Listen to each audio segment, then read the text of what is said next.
Good afternoon. Afternoon and welcome. My name is Tiger Joyce. I am president of the American Tort Reform Association of Washington, D.C. We are very pleased to be here, along with our friends from the New Jersey Civil Justice Institute. Marcus Rayner, the president of the Institute, is a member of the American Tort Reform Association board, and it's a wonderful organization for us to partner with. Today we're going to hear about what we think is one of the most important civil justice issues facing the country in terms of current and even, we think, even still in a lot of ways an emerging issue, and that's State Consumer Protection Act. You're going to hear a lot about them, the origin of them, where they came from, and a lot about where they're going and what should be done with them, at least from our perspective. But to kick that off, here in New Jersey and some other places, we wanted to really start a discussion and a debate about how these laws should be handled, what they should do, and then we think in some cases maybe some changes in how they should be allowed to proceed. So with that, I'm going to turn it over to Marcus, and with our thanks for our relationship with and support from Marcus and his colleagues. And with no further ado, Marcus, you come up.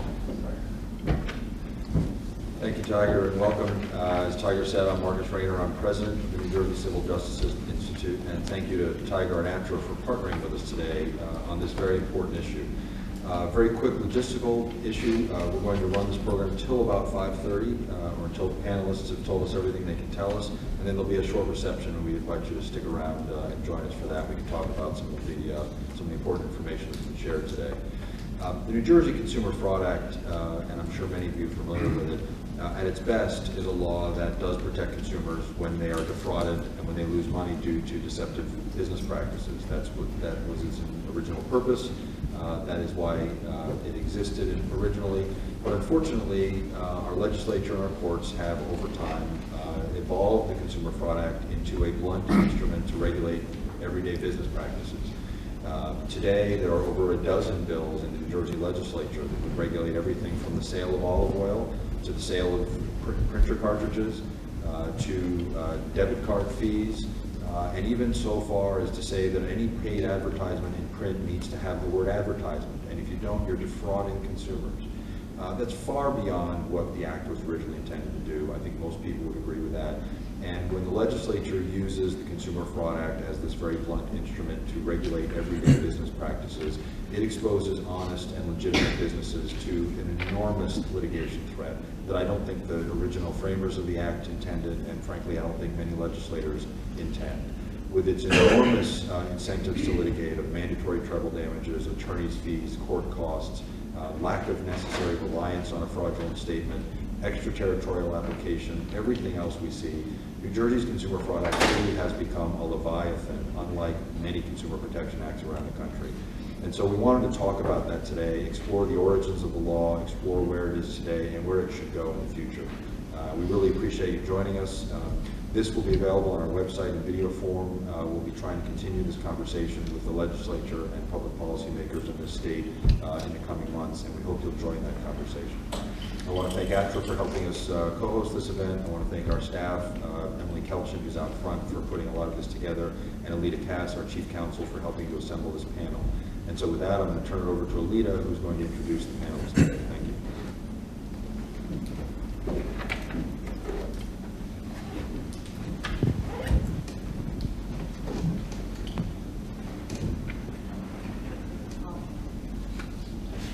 Thank you very much. Thank you all for coming. I'm really excited to have this group of panelists here today. I'm going to keep the I don't think that's on.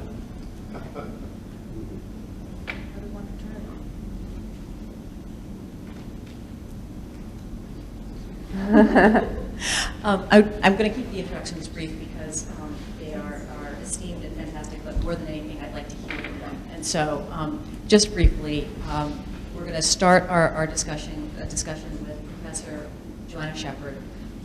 She's professor of law at Emory University, where she teaches torts, law and economics, analytical methods for lawyers, statistics, and health policy. Before joining Emory, Professor Shepherd was an assistant professor of economics at Clemson, and she also holds a PhD in economics. Professor Shepherd's research focuses on empirical analysis of legal changes and legal institutions.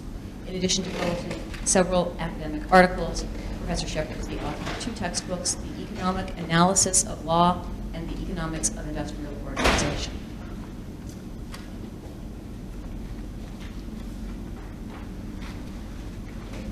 Next up, we have Gavin Rooney. Gavin is a partner at Lowenstein Sandler in Newark, where he serves as the chair of the firm's consumer fraud practice and co-chairs of the firm's class action and derivative litigation practice.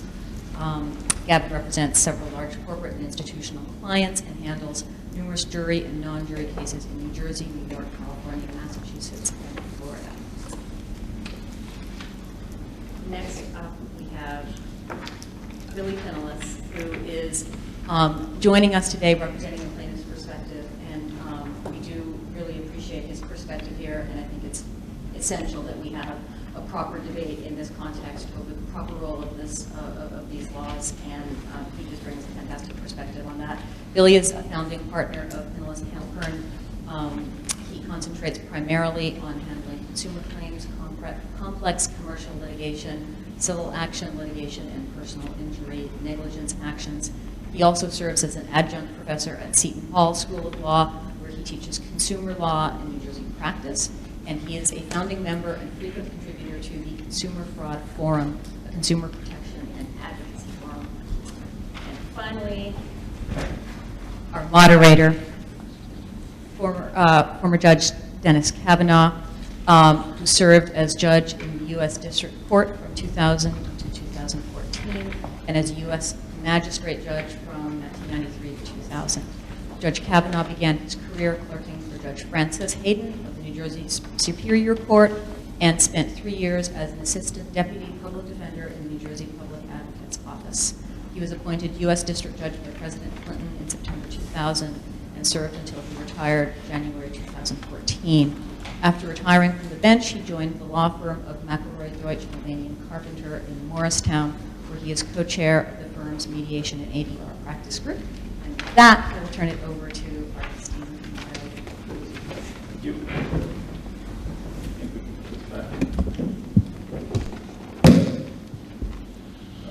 First of all, I'd like to welcome you. I'm not going to have a lot to say here as to the substance of this. We have some very good panelists that will be doing that. We're going to get to them very shortly.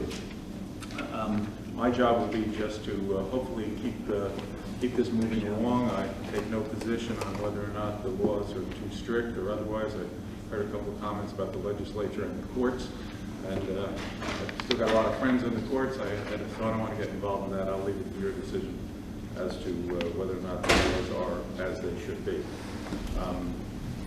With that said, we're pretty much going to go in the order that you see the panelists sitting here, and I'm not sure they'll do whatever they're most comfortable. They may just sit right there and speak, and then at the end of their talks, we will have a question and answer period.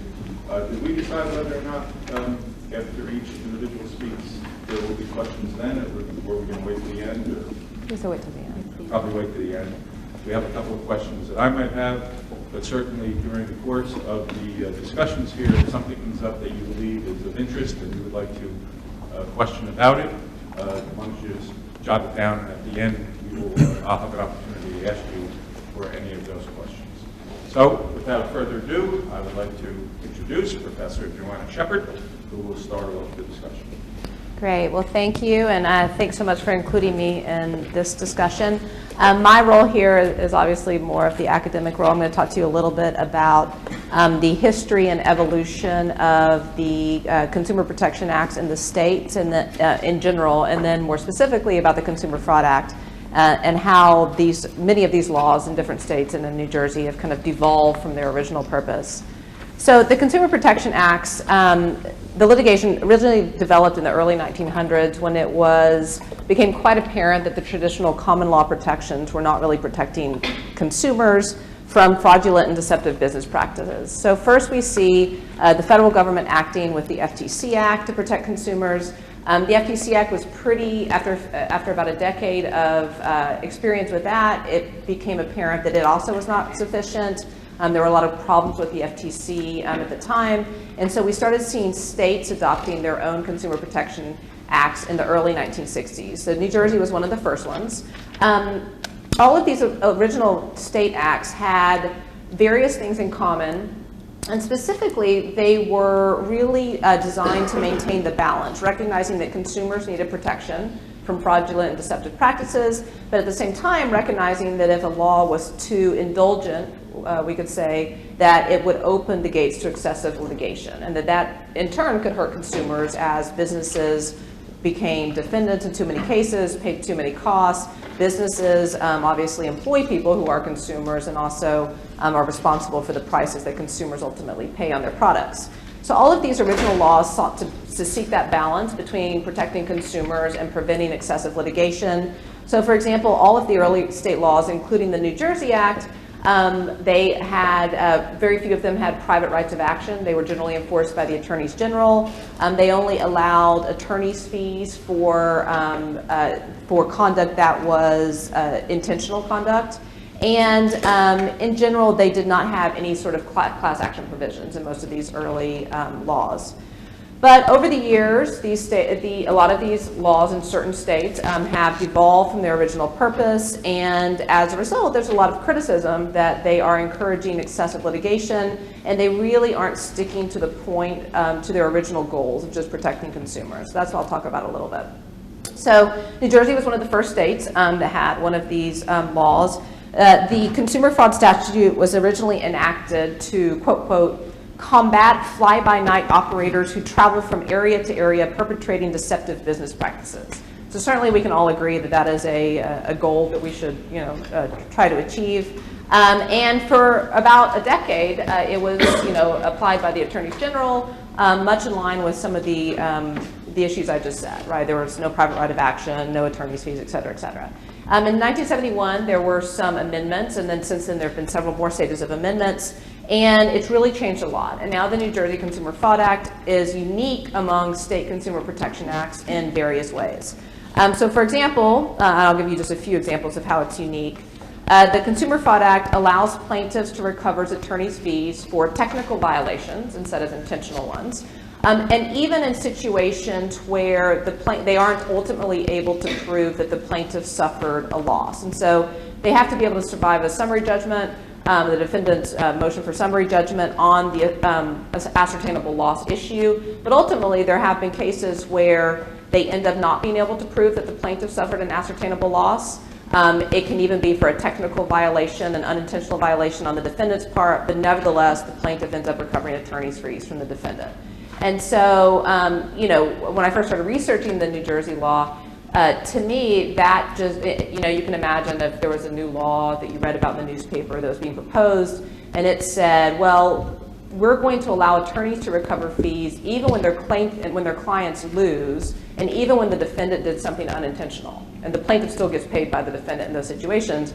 We would all, of course, think that that just seemed kind of absurd. And these attorney's fees were originally, the original intent of including attorney's fees was to ensure that consumers who had truly been harmed had the incentive to bring these suits in the first place. And if they suffered a loss, but it wasn't large enough to induce an attorney to, working on a contingency fee to be willing to take that case, well, if they got the attorney's fees, then they would still have an incentive to bring those cases and represent those clients. But obviously, when we're talking about clients who haven't suffered an ascertainable loss, the whole reasoning behind attorney's fees in the first place kind of changes.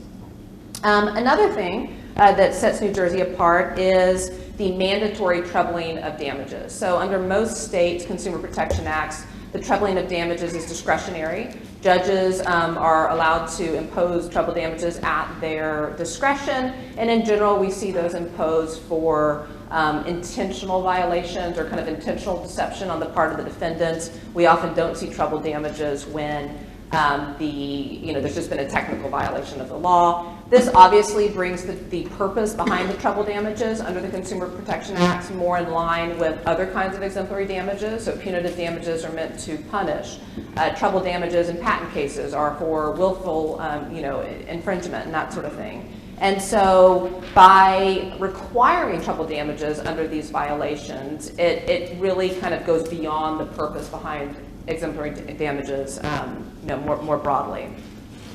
And then the third thing that we see in New Jersey that is relatively unique, or actually very unique, is this potential nationwide application of the law. And so there's been many New Jersey courts, and there's certain courts that are a little bit mixed on this, but many New Jersey courts have ruled that the Consumer Fraud Act can apply to residents in other states for transactions that have occurred in other states, as long as the defendant company is headquartered here. And so I know we have people representing some of those corporations that are headquartered here, and so obviously this could be concerning when a consumer in another state, a transaction in another state, nevertheless the CFA applies. And, you know, we might think about, well, a consumer's a consumer. I mean, we're Americans, and New Jersey, Pennsylvania, who cares? We're trying to protect all consumers. But on the other hand, when you think about the original intention of these acts and the original legislators who were passing these acts, there's a lot of discussion about what we're giving up by enacting the Consumer Fraud Act. And people recognized that it protected New Jersey consumers, and it was going to impose some costs on New Jersey businesses, but when we weigh helping New Jersey consumers, maybe some, hurting New Jersey businesses a little bit, we decide that it's worth it to do that. On the other hand, now with the extraterritorial application, we're helping consumers in lots of other states, hurting New Jersey businesses as a result, and those New Jersey businesses employ New Jersey citizens, and the prices now will go up among those New Jersey businesses, which obviously affects consumers nationwide. And so this balance between consumers and businesses is different than what the original legislators intended when they're thinking of the competing interests between consumers and businesses. So ultimately, this act was designed to empower the consumers of New Jersey, and but the original legislation has just evolved so much from its original purpose. We should ask whether it truly is doing that, or is it just imposing significant costs on businesses. A little bit of data here, because I'm an economist and that's what I do. We've seen more consumer protection litigation across the country over the past decade. In the past decade, nationwide, we've seen a 119% increase in state civil protection claims. But in New Jersey, you've had a 447% increase. So you were substantially above, the national average. In general, for the empirical analyses on why certain states are seeing more activity than others, it seems to be based on these indulgent provisions, right? The attorney's fees, even when, clients ultimately end up, not winning, and situation, the mandatory tripling of damages, et cetera, et cetera. So then we might ask, well, what are the real costs of that? More litigation is good for some people, it's good for lawyers, it's good for people who teach lawyers, but there are real costs of increases in litigation. There's a huge body of empirical evidence that as businesses pay more for litigation, they are forced to increase their prices, and so we do see, and there's empirical evidence showing that more CPA litigation increases prices, so that is one effect that hurts consumers everywhere in New Jersey and elsewhere. We generally see lower employment the more litigation the businesses are dealing with, and so that's obviously a cost to New Jersey. We also see kind of an overburdened civil justice system. So a 447% increase in CPA litigation obviously means there's more cases going to the courts, which ends up affecting the entire system. So then the question becomes, well, are we getting anything for this? So we see these costs. There's empirical evidence that these costs are being borne, and what are we getting in exchange? And that's, there's no good empirical evidence about, what are we getting instead? There's certainly examples of what sound like kind of ridiculous cases, and I think that some of the people working in this area would probably be better to talk about that instead. But, I think New Jersey's kind of famous for the Subway case where there was a class action because some of Subway's sandwiches weren't 12 inches, they were 11 3/4 or whatever. And so under the Consumer Fraud Act, that's is that a deceptive practice? And is that what we're getting in exchange for these other costs? So, there's some proposed amendments, and there has been for a while in New Jersey, and they focus on different issues. Obviously, there's different suggested changes to the current CFA. I think to bring New Jersey more in line with a lot of the other states, what would really need to be changed would be eliminating this mandatory treble damages in favor of a discretionary approach, so that judges could award treble damages for behavior they thought warranted it, but not for just technical violations. The attorney's fees, eliminating attorney's fees for technical violations, especially in situations where it ends up that the consumer was not able to prove that they suffered an ascertainable loss, would eliminate incentives on the parts of certain attorneys who were motivated more by the kind of financial incentive to bring ultimately meritless cases. And then also eliminating this possibility of extraterritorial application would mean that the CFA was doing what it was meant to do, protect New Jersey consumers, even if it ended up hurting New Jersey businesses. At least it would bring that balance a little bit back into line.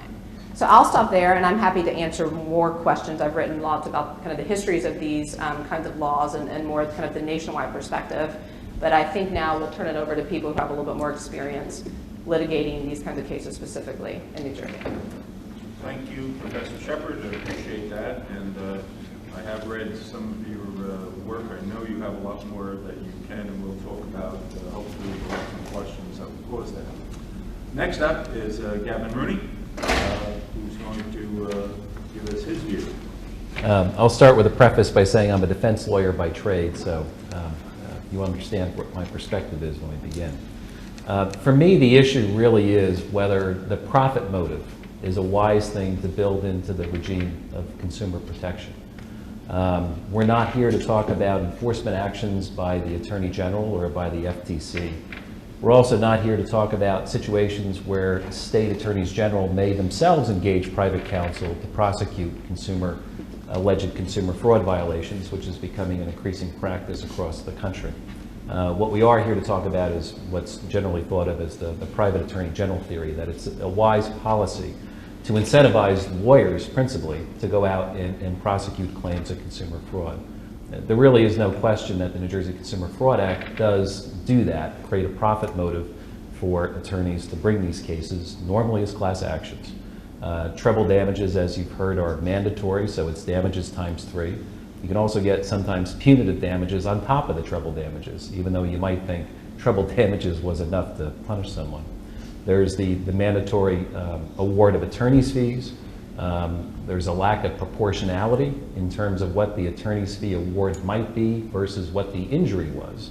And there was one case that was tried down in Atlantic County where the damages award to the plaintiff was $50, but the attorney's fee award to the lawyers was $5 million. So that gives you some sense of what can happen. And finally, there are easier standards to get a class certified if you're alleging a claim for consumer fraud than if you're claiming common law fraud or other sorts of statutory causes of action. So that's really the question. Does it make sense to have the profit motive built into the regime of consumer protection? And my basic thesis is it doesn't make a whole lot of sense, and let me explain why that is. First, let's start with the proposition that there really is such a thing as fraud in the world. I'm not here to say that there's not, and there's certainly consumer fraud. When the CFA was first enacted back in the 1960s, the kind of consumer fraud that was going on at the time, and that was foremost in the minds of the legislature, was door-to-door salesmen walking around trying to sucker people into buying things of little or no value. Classic case was Kugler versus Romaine that went up to the Supreme Court of New Jersey in 1971. It was a enforcement action by the New Jersey Attorney General, and what was at issue there was a company that would go door to door in poor neighborhoods, selling subscriptions to encyclopedias. The encyclopedias themselves had little educational value, and the encyclopedias were rather exorbitantly priced. And the way they would sell it to the individuals who lived there is, well, you didn't have to buy the whole set right at once. You can start off with the letter A and just sign up for a subscription, and you'll pay us over the next 2 or 3 years. And that was an unconscionable commercial practice. And that was prosecuted by the Attorney General's office as an enforcement action. Today, those matters continue. Many of them are prosecuted by the Federal Trade Commission.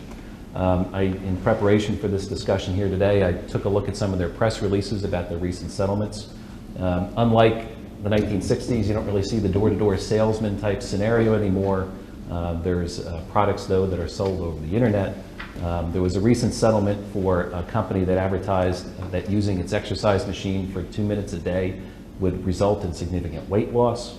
There was another company that was prosecuted for selling a product called Brain Strong, which was a pill, and it was advertised that if you took the pill, it would increase your IQ points.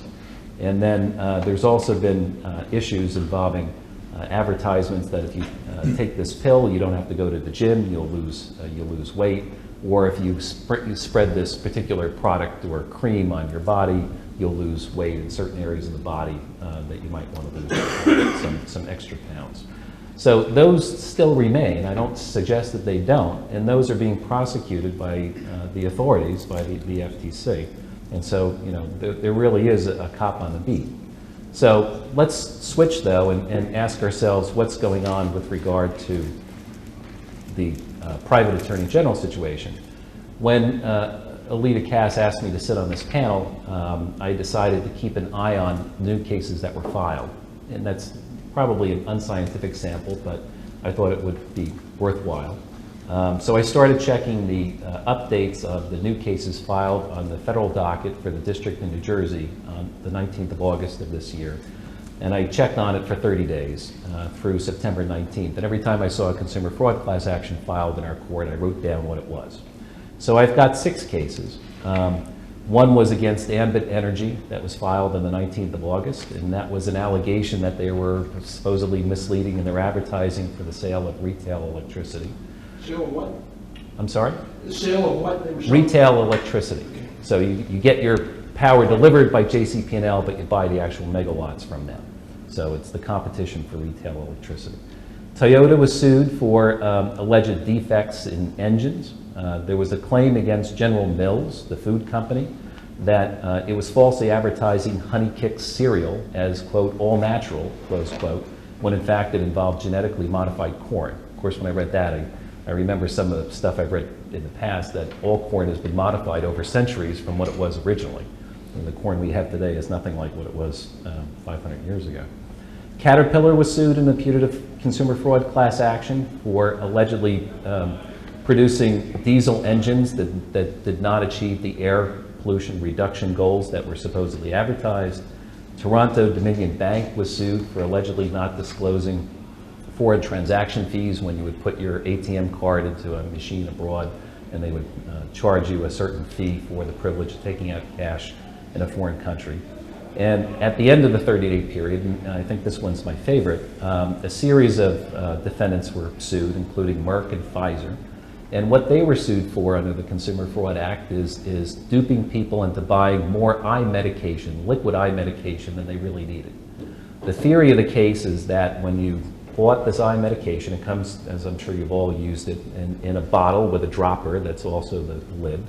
And they say the way the dropper was designed, it actually puts more liquid into your eye than your eye can absorb. So it builds in necessary wastage, and that means the people that are buying the product have been cheated. So that's the theory of the case. These are the kinds of cases that are being filed under the Consumer Fraud Act as putative class actions in our federal court. And of course, under the Class Action Fairness Act today, most of these cases tend to be filed in federal court. So I think it's a pretty good sample of what's happened just over the past 30 days or so. If you take a look at these cases, some clear themes emerge. The companies that get sued are public. They have deep pockets. The market capitalizations of these companies range from a low of $30 billion to a high of $200 billion. So that's what's drawing this when you have a profit motive as the reason why these cases are being prosecuted. You heard earlier about the foot-long subway putative consumer fraud class action that was filed. And I remember when that was filed, I saw it in the daily update alert, and I actually laughed out loud when I read that on my computer. But I wondered, in preparation for this conference today, what happened with that case. So I pulled the docket off Pacer. That's our electronic docket available on the internet.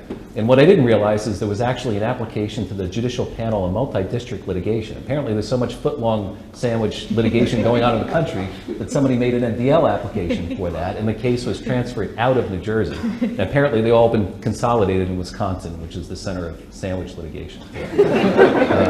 So that's really where the profit motive, I think, especially in the consumer fraud class action context, has brought us. And a lot of defendants will look at these cases and say, well, you know, this is really a shakedown. We're looking at possible treble damages. We're looking at specious claims of damage. We're looking at lenient standards for class certification. What do we do with this? Well, I guess we're going to have to settle. Not get to the merits, not actually adjudicate whether these are worthwhile cases to be brought, but settle because, you know, it's cheaper than the cost of defense. And who really wants to run the risk of a liability like this if you get a class certified, even if the risk is 5%? Who would want to run that risk? So some people would look at that and say, you know, that's essentially a shakedown. And, you know, you could argue it either way, I think. But even worse than this, there has also been, in addition to what I've described, the development of what I think of as actual shakedowns. There are now people out there, usually lawyers, who will go out and buy a product. They will buy the product solely to serve as a plaintiff in a putative consumer fraud class action. And when they file it, they'll serve both as the plaintiff and as the lawyer. Now, you're not supposed to do that, but that doesn't matter to these folks for a reason I'm about to explain. So they file the case, and they serve your client, and then they say, when you call them up, why did you file this lawsuit? You didn't actually buy this product thinking it would work. And they readily admit, well, that's not why we bought the product, but you should settle with me. You should pay me $100,000, you should pay me $50,000. We'll settle the case with me as an individual plaintiff. We won't settle for the class. The class claims will be dismissed without prejudice.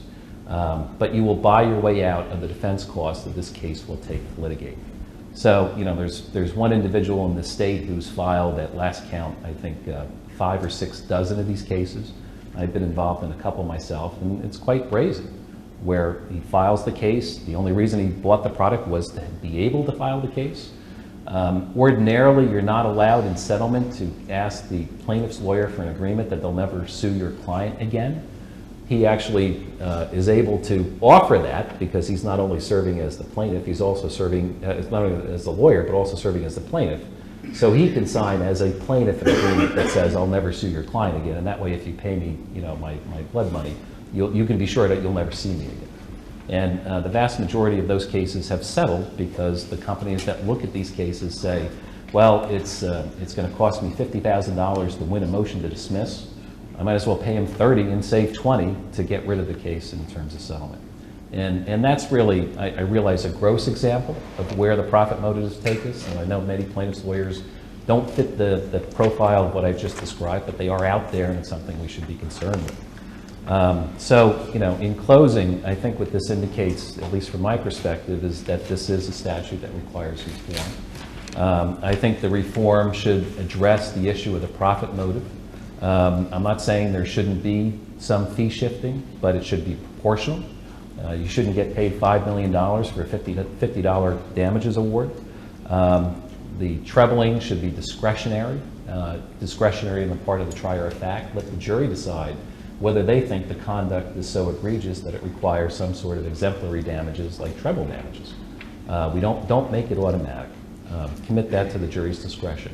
And that's particularly important because under the Consumer Fraud Act, you actually don't have to show scienter or intent to defraud to show liability. So it could be an innocent mistake, but then you're stuck with treble damages as if you're a deliberate fraudster as the defendant. Isn't that only true with respect to affirmative misrepresentation? That is true. That is true. So if it's an innocent misrepresentation, you say something that the plaintiff says is false, then you don't have to show scienter. If it's a claim of an omission, then yes, you have to show intent to defraud for an omission. Although most of these cases are misrepresentations. What is an innocent misrepresentation? You say something that somebody contends is false. You didn't have any intent to defraud anybody. You know, it might be negligent misrepresentation, optimistically, as opposed to intentional. I don't know what an innocent misrepresentation is. Yeah. I'm trying to understand that. Okay. And then finally, the standards for class certification really should be the same for a consumer fraud claim as it is for any other statutory or common law cause of action, in that courts should not bend over backwards to try and certify these cases for class treatment. Thank you, Gavin. Well, you've heard pretty much the defense side of that. Some very, very reasonable statements, I guess. And I'll bet that Bill Pinilis will have something to say about it. Bill? The problem with going last is you want to address all of these things, and you started with an idea of what you wanted to say. So let me start by saying, first of all, my law partner is in the middle of what I would describe as one of the most profound and deep midlife crises that anyone's ever gone through. He's riding a motorcycle. He's riding a mountain bike through crazy dangerous terrain. He just got his pilot's license. He just got his scuba certification. And in a recent conversation, he said to me, I'm really thinking about skydiving. And in the same conversation when he was telling me that he's thinking about skydiving, I mentioned to him that I was coming here to speak to you and with them. And he looked at me without batting an eye and he said, you're crazy. And that's before he found out that the grand poobah of tort reform was named Tiger. Now, I know he's right. This is a hostile audience. I get it. But the thing I don't understand is for such a group of smart people, why this is a hostile audience. And I think, and I mean this very, very sincerely, consumer protection legislation, as it's become known, is really pro-business. And it's really pro-business because it protects honest businesses. Now, Professor Shepherd said something that frankly really isn't true, and it's in her paper, and that is on page 4 of her paper, she says, Congress sought to update consumer protection law with the FTC Act. And that's not true, and she acknowledges as much in footnote 17 on page 5 of her presentation, where she points out that the FTC Act was drafted in 1914, but the consumer protection language wasn't added for another 24 years until 1938. And that's because the FTC Act was not initially intended to protect consumers. The FTC Act was initially created to prevent unfair methods of competition as part of a battle to, quote unquote, bust the trusts. And I take that language directly off the FTC's website itself. It took Congress 24 years to realize that the FTC couldn't bust the trusts or eliminate unfair competition without including what's gained the moniker consumer protection within its mandate. In other words, the purpose of consumer protection legislation is to provide additional protection against anti-competitive behavior. And that makes perfect sense. How are you supposed to compete with a rival business that's not held accountable for fraudulent misrepresentations, whether that fraudulent misrepresentation is intentional or not? And I heard someone mention something about olive oil. I've heard something about these olive oil cases, and in fact, I think I even posted something on my blog about it. I cut and pasted it from somewhere else. There's olive oil that is being sold as extra virgin olive oil, which, if you ask anyone who knows anything about olive oil, is manufactured a very specific way from very specific things that in fact is not being sold that way. It is much cheaper to manufacture olive oil not as extra virgin olive oil, and you can command a premium for selling truly extra virgin olive oil. But if you are manufacturing true extra virgin olive oil, and you're going to the extra expense of doing that, and you have to compete with a business that's manufacturing it the cheap way, that's not really extra virgin olive oil, but is selling it as extra virgin olive oil, you are at a competitive disadvantage. You can't compete, you can't win, unless you get down in the gutter with them and engage in the same type of behavior. And so what the consumer protection laws, as they're called, and I wish they weren't called consumer protection laws, and I think they're called consumer protection laws because politicians found it easier to pass the legislation when they said they're pro-consumer, right? Like that's the biggest softball for a politician in the world. I'm pro-consumer. Everyone's a consumer. That's like saying I'm pro-everyone, right? So if you call it a consumer protection legislation, you're basically saying I'm in favor of everyone, and that's an easy sell. But in fact, it's really market integrity protection legislation. That's really what it is. Now, you can pay for your market integrity protection one of two ways. You can hire more police. And Gavin's right. There are attorneys general who are out there who do good work. There's the FTC, which is out there that does some good work. But there is no way they can do everything. There is no way they're going to represent the individual that I represented today in court in a small individual case. They're not going to do it, and he's going to be stuck. So if you want to protect those people, you either have to hire more attorneys general, which I'm fine with, or You need to deputize the private bar and say, you serve the function. Or you have to say, this isn't important at all, and we're not serious about doing it. There's no other way around it. So, if you really think that it's important to protect yourselves from competitors that are going to market their products as something they aren't, either say it's more effective than it is, it has better quality than it does, it's manufactured in a way other than it is. If you want to be able to compete with them, you need me to go out there and prosecute them for engaging in anti-competitive behavior. Or you need the AGs. If you want to run for office, by the way, on the platform of I'm going to increase government bureaucracy and raise taxes so that I can hire more attorneys general, I'll vote for you. But I don't think you'll get elected. And that's why we've deputized the private bar to serve that function. There's no other way to do it. Thank you, Bill. Well, as you can see, we have a couple of different views as to the Consumer Fraud Act and the Consumer Protection Act. I have a couple of questions that I'm going to ask of the panel, and each can answer if they so choose. In fact, I have a number of questions, but I'm just going to limit it to two to begin with, so that you get an opportunity in the event you have a question after hearing this. So the first question pertains to attorney's fees. And it is, has the Consumer Fraud Act's mandatory attorney fee provision for prevailing plaintiff had the desired effect of leveling the playing field between the plaintiffs and defendants? Or has this provision actually prolonged litigation and made the process of adjudicating claims more time-consuming and expensive? And if so, how would you recommend changing that statute? Who would like to go first? Same order we had. Sure, I'll go first.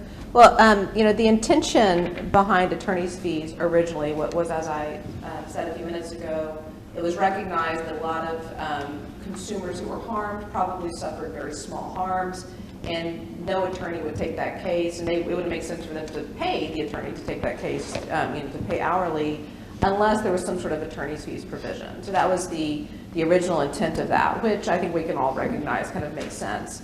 But as Gavin was saying earlier, the problem is these mandatory attorney's fees, the fact that they can be very disproportionate to damages, the fact that, you know, we have seen cases, you know, of attorney's fees even in situations where the damages are even less than $50. It does create this profit motive on the part of attorneys, and you know, New Jersey is certainly not the only state where we see this sort of thing happening, where it just creates kind of professional consumer litigators, right? That's how, you know, I can make the money. And so, you know, in my own opinion, and having studied this kind of on a more national level, it seems like a lot of these attorney's fees in this situation have, I would say, you know, the scale was originally like this, and the FTC was one of the first kind of entities that was trying to level the playing field. But in my opinion, it's gone a little bit too far. And part of the reason is because there's a lot of redundancy in these laws. So the original state Consumer Protection Acts would have an attorney's fees provision,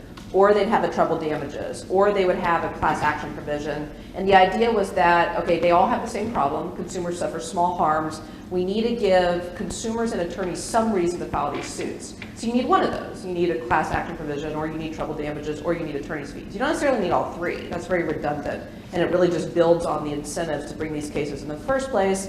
And especially, you know, under New Jersey's act, when you can have these for kind of technical violations, it's just evolved so much from the original purpose, and people kind of forget that, kind of what the original purpose of these attorney's fees were. So, you know, from my research, I would say that it's leveled and then kind of tipped back the other direction, I would say. Yep. I'll answer the question from a practitioner standpoint. All too often, attorney's fees become what drives litigation, as opposed to what the litigation is really supposed to be about. That what the plaintiff is really after is to recover their attorney's fees, and that's what drives the case forward instead of resolving or settling at a much earlier standpoint. And it can also lead to some absurd results. So one case I'm currently involved in is a putative consumer fraud class action that was brought and litigated heavily for many years. At the end of discovery, the parties had spent a huge amount of money to get to the end of discovery. The plaintiffs finally filed their motion for class certification. They did not do it early in the case. The court denied the motion for class certification, so it went from being a class of enormous scope to being a very small individual case for a dozen clients. But the plaintiff's lawyers still believe, well, okay, no big deal. We'll still get our attorney's fees paid because we've got a consumer fraud claim. We can go to trial. If we win on the consumer fraud claim, we'll get a couple $100 for our clients, but we'll recoup our $5 million in legal fees. And that's the pickle I'm currently in, trying to resolve that case. And the case probably will go to trial because we're not going to pay them $5 million in lawyer fees for a case that we won. We would write with the spare change in our pocket the damages in the individual plaintiffs and be done with the case. So that's why I think a rule of proportionality will accommodate both policy concerns so that there is some incentive to bring claims about relatively small claims, but let's not spend $1 million over a $50 claim. That's not economical. It makes no sense. It's not really bad. It's not good policy either. Before I get the bill, Gavin, I assume that's in federal court what you're talking about. Mine's actually in state court that I was thinking. Does the court take any role or do anything during the course of through status conferences, discovery, whatever it might be, to try to keep a lid on the amount of work that's going on? It depends on the judge and it depends on the court. I think what makes more sense is to have early motions for class certification so you know whether this is a case on behalf of 2 people or a case on behalf of 1 million relatively soon before those investments are made. But not all judges permit that. The other thing I've noticed too is that plaintiffs, smart plaintiffs, if they feel that they're likely to lose the issue of class certification, they won't bring it up. They'll delay it because they'll think they have more leverage that way. No army that thinks it will lose a battle commits the battle. They avoid the enemy. And that's really what happened in this case and got us to a point where this enormous investment had been made. And now the only thing that's left to be handled is how we deal with the attorney's fees. Bill, would you like to say this? I think smart plaintiffs don't file cases where they don't think they'll get a class certified, but that's a separate issue. Look, proportionality in the context of consumer litigation, proportionality of fees, is insane, frankly, because by definition, a consumer claim is over a small amount. The biggest consumer purchase that most people make, aside from their homes, is their car. So let's say someone spends $25,000, $30,000 on a car. And let's assume for purposes of this discussion that everyone in this room would agree that person got ripped off. I'm not taking that case against General Motors, hiring an engineer as an expert to prove that they got ripped off, and litigating with Gavin, who is an excellent lawyer who's going to be on the other side of that case, and who's going to litigate every issue to the nth degree, if I can't get paid the fees that I generate. And look, I charge the same thing Gavin does. In no time, I'm going to bill more than the amount of that car on that litigation. So if you tell me that my fee has to be proportionate to the amount in dispute, I'm not taking the case. And that means nobody ever brings consumer cases again. And that's for the biggest consumer purchase, a car.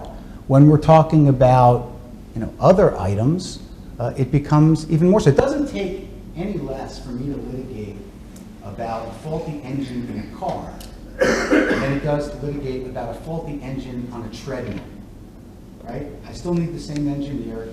Gavin's still going to fight just as hard. The car costs $25,000. A treadmill costs $2,000. It's the same litigation. It's the same work. If the litigation is important, if we have a policy of trying to regulate our markets and root out misleading commercial conduct within our markets, then it shouldn't matter what the amount in dispute is. It should matter whether the conduct is worth stopping. Same thing with treble damages. If I represent you, I'm going to work very hard on the case. I'm going to call you all the time.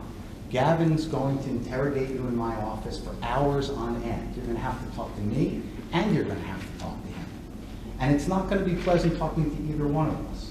If your loss is small, in the very short time after you speak to me again, you're going to say, I don't want anything to do with this. It's not worth it. It's aggravating. I'm sick of those lawyers. I don't want to go to the office anymore. I don't want to answer interrogatories. I don't want to dig through my files. I don't want to call my credit card companies for receipts anymore. Forget it. I'm out. If we think the litigation is important because the policy is important, then we need to incentivize the plaintiffs the same way we need to incentivize the lawyers, because the amount in dispute by definition is small. The second part of the question was, does anybody have a recommendation as to how anybody try to change this? I know you hinted at it. Well, one thing I would suggest, I mean, look, in my class cases, and I'm disappointed you didn't see the case I filed when. I didn't mention your Avis case because It wasn't, well, that's not the one I'm thinking. that's why I cut it off on September 19th. It was the September 20th, I think. One of the, look, I like case. to try to file class certification motions early on for lots of reasons. Because if I am going to lose that class certification motion, I don't want to spend tons of time on it. It's not a case I want to invest the same type of effort in as if it's a big class action case. So I think smart lawyers, first of all, don't file cases where they think they're going to have trouble getting a class certified. And secondly, try to file a class certification motion, as both the federal and state rule says, as soon as is practicable. And you know, some states like California oftentimes mandates that you file that class certification motion relatively early on, and judges are generally pretty helpful in letting you get the discovery you need to file that motion. So one of the things you could do to deal with Gavin's issue is, you know, have earlier class certification motions, and that's something that can come from the bench. Well, aside from the early or late filing of that, how about the statute with respect to the mandatory way that fees are awarded, or some other way? Well, I think there's two ways to address it. One, they need not be mandatory. We could come up with a substantive standard to govern the award of fees. Secondly, you could define what it means to be a prevailing party. In the case I was mentioning before, I will argue, and I think it's uncertain what the ruling will be, is that they were not a prevailing party on the class issues, and therefore they're not entitled to fees on that.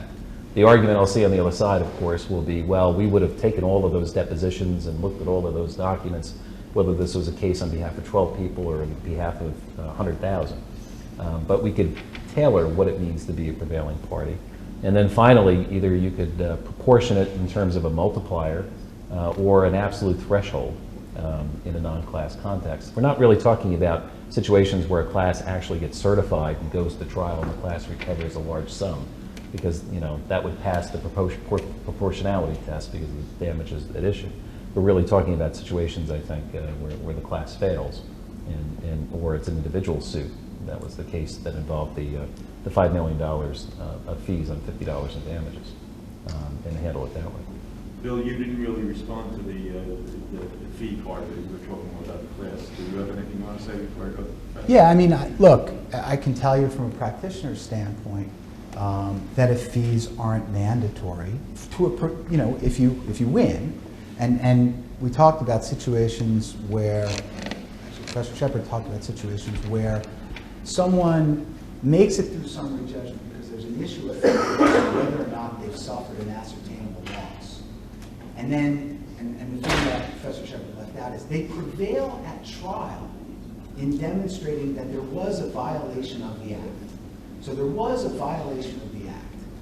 But the violation of the act did not cause an ascertainable loss. That is to say, the defendant violated the Consumer Fraud Act, but the violation of the Consumer Fraud Act didn't cause this particular plaintiff an ascertainable loss. So the plaintiff has won in the sense that they've established a violation of the act. The question then is, should the defendant, well, you know, we violated the act, but so what? And I think it's perfectly proper policy to say, no, not so what. We want lawyers to take these cases to litigate these cases to demonstrate that there was a violation of the act, and we want there to be a consequence for having violated the act. And so mandatory attorney's fees, even in that situation, make all the sense in the world. Now, there's nothing to treble for the plaintiff because they haven't actually suffered a loss. But that doesn't mean the conduct engaged in by the defendant is appropriate, or that the law should essentially sanction it by saying there's no remedy. Well, I'll respond directly to that. I mean, those are the exact kinds of cases I see the problem with, because, and it's not that, I mean, we could imagine a scenario where the consumer, you know, and maybe initially did feel like they were harmed, they ended up not being able to prove an ascertainable loss, and so they, although there was a technical violation, a good faith violation, they nevertheless weren't able to prove that there was a loss, so they didn't recover anything, but the attorney does recover. We can imagine a scenario like that, but I can also imagine a lot of scenarios where the lawyer says, aha, that looks like a technical violation to me. Let me find a consumer. It doesn't really matter if they've harmed or not. As long as I can make an issue of fact about that to pass summary judgment, that's the case I want to try, because I get attorney's fees, even if, you know, if I spend 2 years litigating it, wonderful. That, you know, that puts dinner on the table for 2 years. And so, you know, to me, and you know, we're all talking about extreme cases here, but to me, like, that, those are the problem cases. And I think that when you're talking about technical violations in situations where consumers haven't suffered a harm, you know, the attorney's fees are troubling to me. And I do think we can't forget that we do have the solution of the Attorney General. The state's Attorney General still file these claims. They were able to file the claims. None of us have a problem with those claims. And so in the situations where there's a violation, but we don't see consumers with harm, but nevertheless, it's concerning because there is a violation of, you know, of the act. I mean, we could leave those claims to the Attorneys Generals who don't have the same profit incentive to file, you know, some of which are kind of meritless claims like private attorneys may. I wanted to, yeah, go ahead, Kevin. I'll be brief. I just find it bizarre. It's the only example in the law that I know of where you can get awarded fees when you're not a prevailing party. Yes. And you lose because your client has no injury. Well, no, you are a prevailing party because you've demonstrated that there was a violation of the act, which the defendant denied. So you have prevailed on that argument. You haven't prevailed on every issue in the case, that's for sure, but you have prevailed. But I want to address something that you said. You may not know that under the New Jersey Consumer Fraud Act, every time you file a case alleging a violation of the New Jersey Consumer Fraud Act in the state of New Jersey, you have an affirmative obligation to forward your complaint to the Attorney General's office. Now, the purpose for doing so is to allow the Attorney General to take over that litigation if the Attorney General sees it as a case of significant public import such that they want to take it over. I've been doing this work for about 20 years or so. Every single time I filed one of these cases, I've sent a copy to the Attorney General's office. I would say in about 85% of those cases, I get no response at all. In the other 15% of the cases, they've sent me a letter saying, we've received your complaint, thank you for forwarding it, we won't be taking any action. Never once has the Attorney General ever taken over any of my cases. Now, I'd like to think that that's because they see when I file a case, they say, oh, it's in good hands. Pinilis has it. We know it'll be well litigated. But I suspect that's not the case. I suspect that they're just not interested, or they're overburdened, and they're relying on the private bar to do it. I have several other questions, but we do have a limitation of time, and I wanted to make certain, I don't know how many or if you have any questions, but I wanted to make certain that the audience had an opportunity to ask. So if there's anyone that has a question, now would be the time. Thank you, Judge. If I could kick it off, I'd be curious how Bill would feel in a situation where the business actually is the one out money due to a contractual breach where the plaintiff was wrong, and in litigation it turns out the business created a technical violation and was on the hook for attorney's fees and court bills. I'm not sure I understand the question, but I do want to seize upon one thing, because everybody throws around this term technical violation. What I understand you to refer to by the term technical violation is a violation of one of the regulations promulgated by the Division of Consumer Affairs under Section 4 of the Act. And there are regulations governing all different kinds of businesses, from home improvement practices to auto sales to labeling kosher meat to all different kinds of things like that. I don't understand how this moniker technical violation came about. I don't know what's technical about it. It's a violation of a regulation. It's a violation of the law. Technically, any violation of the law is a technical violation. If I can give a specific example, I'd be interested in take on it. There was a case called Casimir v. Avalanche, where a home heating contractor contracted with a customer to install a new furnace, ductwork, etc. Went out and purchased, per the contract, had all of the equipment. Consumer 2 months later canceled the contract, asked for her money back. Business says, I can't do that. I could sell this at secondary market and give you what I get for it. Litigation commences. She alleges consumer fraud, technical violation. The question is, the contractor did not print the start and end date of the work on their contract. That was the claim. That is a rule that contractors must print in 10-point font. The appellate division ultimately found that the business was wrong. The business was out $20,000, $30,000. But because there was a technical violation, no judgment entered for the business. Business has to pay plaintiff's attorney's fees. Now, my example of that is not that there are millions of businesses in the state, there are millions of consumers. It's a big state. An act like this is broad and huge. Is it not possible that the act has some holes in it that need to be remedied? Well, any piece of legislation potentially has holes in it that might need to be remedied. This is an interesting piece of legislation because if you do this kind of work, and I know Gavin will tell you the same thing, fraud doers are an inventive bunch. They are some of the smartest people I have ever met in my life, and I often marvel and think to myself, if these folks had just worked half as hard on a legitimate business dispute, they wouldn't be in jail and they'd be rich, right? And in 1960, when the Consumer Fraud Act was passed, there were no computers, there were no cell phones, there was no internet. If we're going to rely on legislators to keep up with commerce and technology so as to draft specific regulations or pieces of legislation to deal with every fraud du jour that comes down the pike, we're never going to be able to regulate the marketplace. And so by necessity, the Consumer Fraud Act, like most typical sorts of legislation, is broad so as to allow smart judges to determine whether this falls within the ambit of the types of conduct that the legislature was designed to protect. So, yeah, are there bad actors on both sides of the V? Absolutely. Are there businesses that engage in fraud and say, maybe we'll never get caught, and if we do, we'll buy our way out cheap? Sure. Are there plaintiffs that take advantage of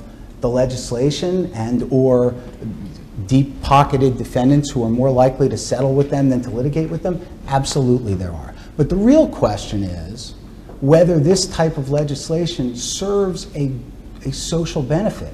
And I don't think an honest person can say it doesn't. Before we get to the next, we'll get you. Did either of you two wish to respond to that question? Anyone else wish to? I think it was mostly directed to Billy, so Okay. that's No, fine. I didn't Yeah. want- You had your hand. Yeah, I have an example that I'd like you to comment on. Oh, thank you. First, I have to disclose that I'm the general counsel of an auto group that has dealerships here in New Jersey, New York, and California. And this is a California example.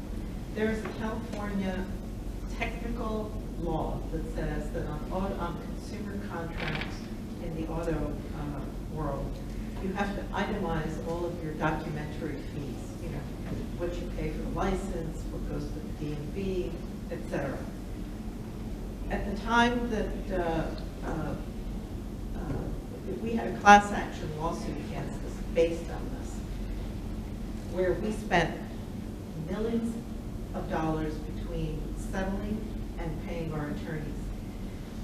There was no harm to the consumer because essentially the money was lumped. They're called lumping claims in the business. There was no harm to the consumer because whether itemized or not itemized, the consumer paid the same amount. Now, to me, that is a completely absurd result because absolutely no harm to anyone. Now, and it wasn't even intentional on our part because what we were using was, as you know, you spoke about computers, a computer system to generate the form. A large national company didn't update their forms or the software to produce that form. So this was unbeknownst for people. Now, one could say, well, you know what, our people should have been a little bit more attentive. They knew about the rule. They saw thousands of these contracts being generated. Why did somebody pick up on it? Turns out nobody did. But that's really the question is, who do you want to put the onus on? Okay? who is it easier to require to comply with these sorts of things? Is it easier to put the obligation on the business that deals with these types of transactions multiple times every day? Or is it better to put the onus on a consumer who buys one car every 7 or 8 years? I mean, that's really the question. Protect the consumer? Well, I don't know what, I don't know the piece of legislation you're talking about. I've never read it. I've never heard of it. I don't know what the legislative intent is. The intent is transparency, so that you don't just get a lump sum amount and you know where every portion of that payment is going. And that's because in cases like a very well publicized case in New Jersey, car dealers were putting in fees that they weren't really incurring. And so the legislature reacted to, and there's a reported decision here in New Jersey on it. I'm sure you are. And so the legislature reacted to that and said, we don't want to have this anymore. You put down everything you spend and you itemize it so that consumers can make an informed, intelligent decision. So that's the regulation attendant upon your business, right? We could prove that the amount charged. I understand that. But the legislature... All of it went to third parties. The legislature made a decision that we don't want to get into that discussion. Just spell it out beforehand.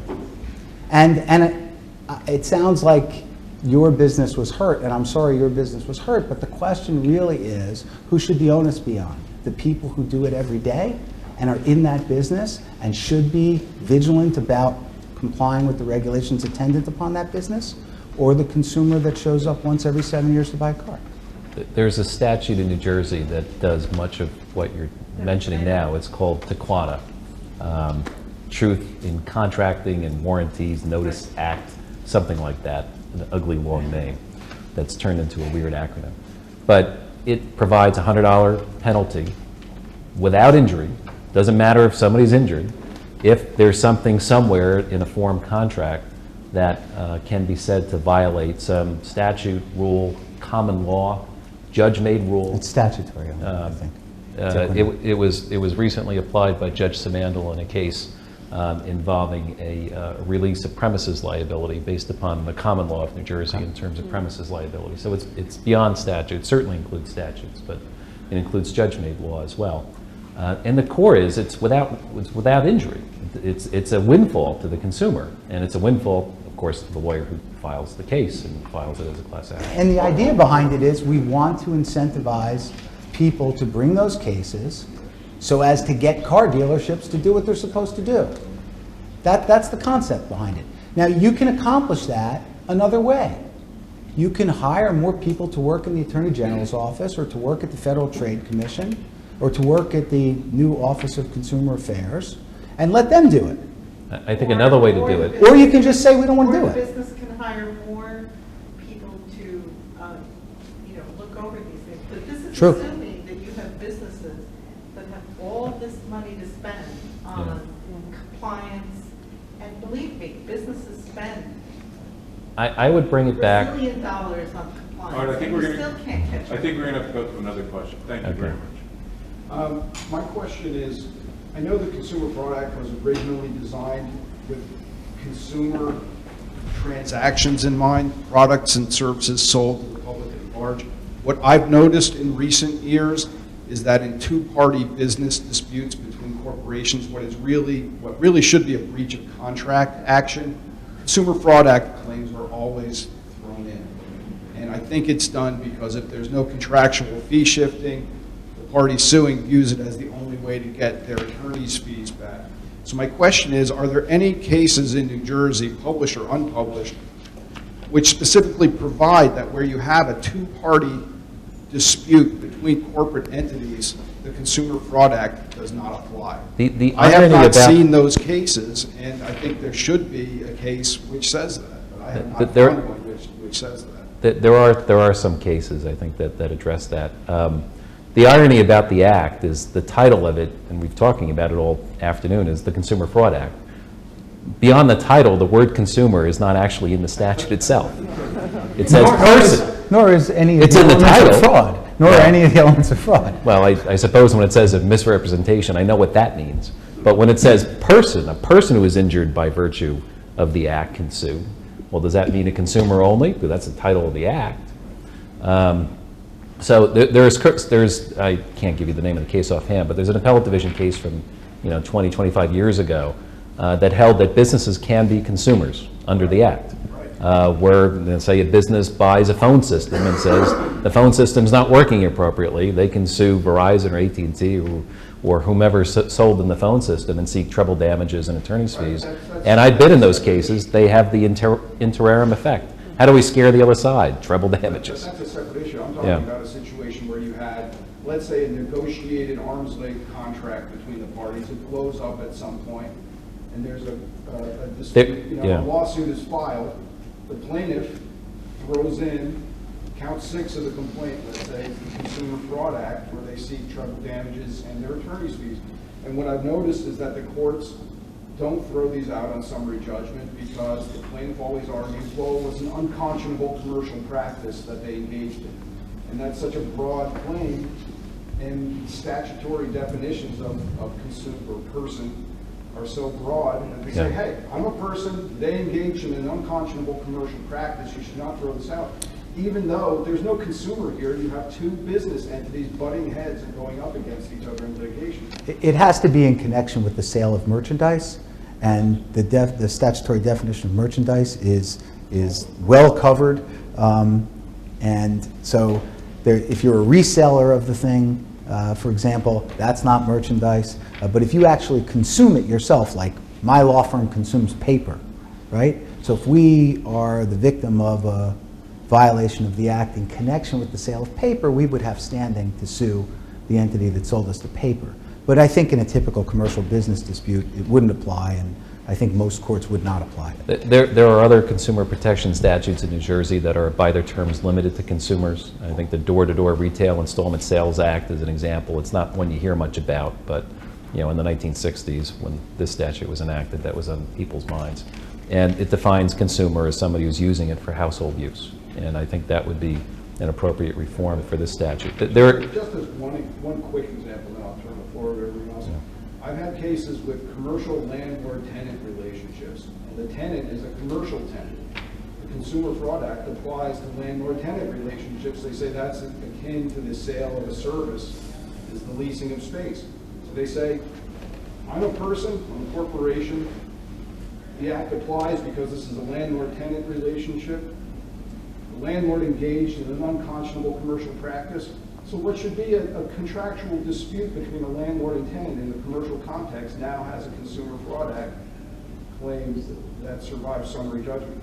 I don't think that's right. I'm not aware of any cases, though, where you can say dispositively the plaintiff doesn't have a toe in the door. It seems to be that there are. Well, no, I mean, I think there have been some courts that have decided the CFA doesn't apply, but, it's kind of mixed, and it obviously depends on the circumstances in each case. But, it does, again, kind of takes us away again from the original purpose where we had the little consumer and the big bad business, and we needed to kind of balance the scales a bit. In most of these business-to-business cases, you often don't have that situation. There are cases, I just appreciated that gets us on case. The one that occurs to me is the Third Circuit's opinion in J&R Smoothie, I think is the name of it. It involves the sale of a franchise, and there the Third Circuit held it did not apply there because it's governed by the Franchise Protection Act. There's also a case dealing with printer ink, where a reseller bought printer ink thinking it was manufactured by one manufacturer. It turned out to be manufactured by another, but they were reselling it, and the court said the Act did not apply. We've got time for a couple more. Yeah, you spent a lot of time today on this technical violation issue.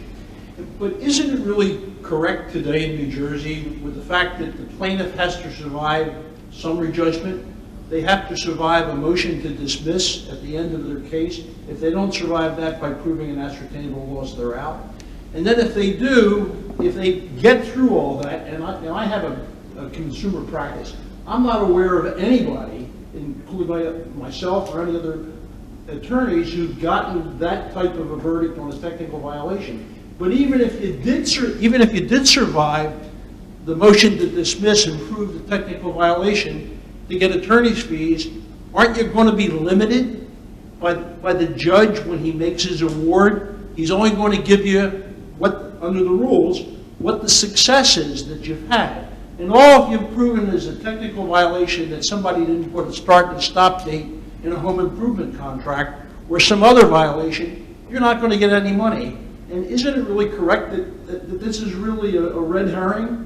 That there isn't any big issue today in New Jersey under the Consumer Protection Act or the Fraud Act of technical violations? I mean, it really isn't an issue.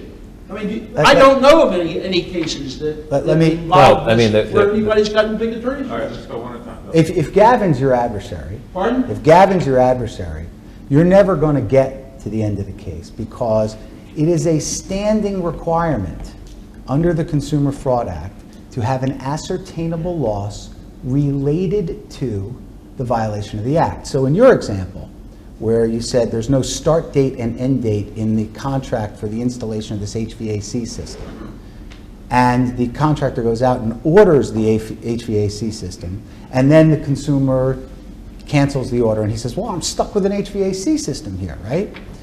And they file a lawsuit, and they say, aha, gotcha.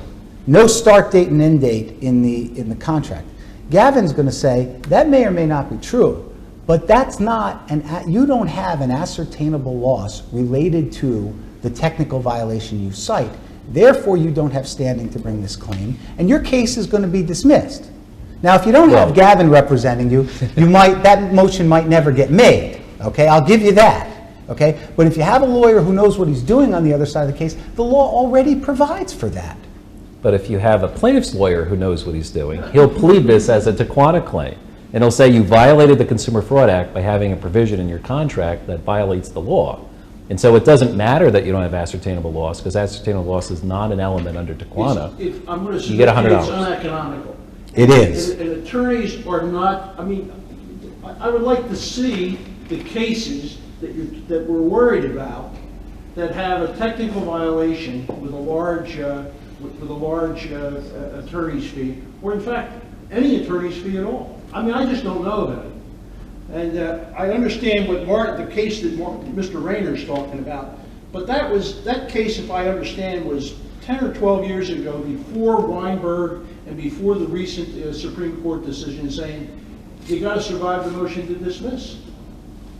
So. Well, I mean, you know, if Billy was a plaintiff's attorney, he could make a issue of fact about whether or not he's going to take that case.